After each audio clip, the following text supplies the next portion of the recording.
Do you need a miracle? Do you find yourself looking for a miracle?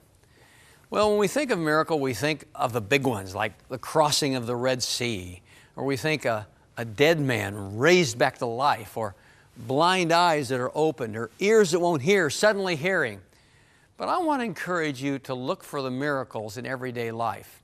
Now, I'm not saying that just simply because maybe we don't have enough of the big ones and I'm trying to get you to be happy with life. There's a reason I'm saying that.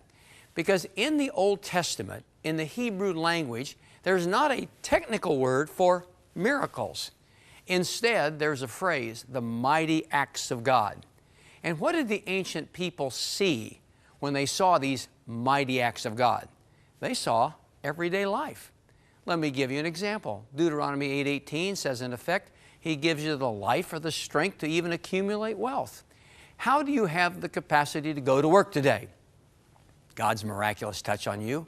You're able to breathe, you're able to stay alive, and the result is you get to do what you get to do every day.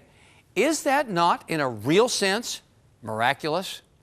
Look for the miracles that are around you. Look, even the capacity I mentioned a moment ago, the capacity to breathe.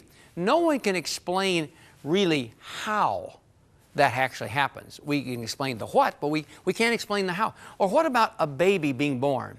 Think of it for a moment. An egg and a sperm come together, and human life is created.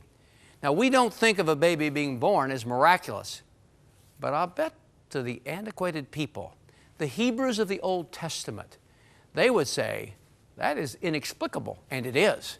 And the result is one of the mighty acts of God.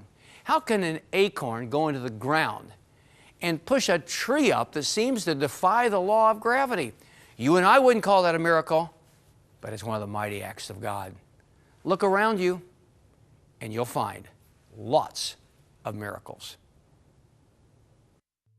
Are miracles for real? Her car flipped upside down and plummeted to the Red River, which was partially frozen. 2 men pulled her out of the river, saving her life. You might say definitely because you've experienced a miracle yourself.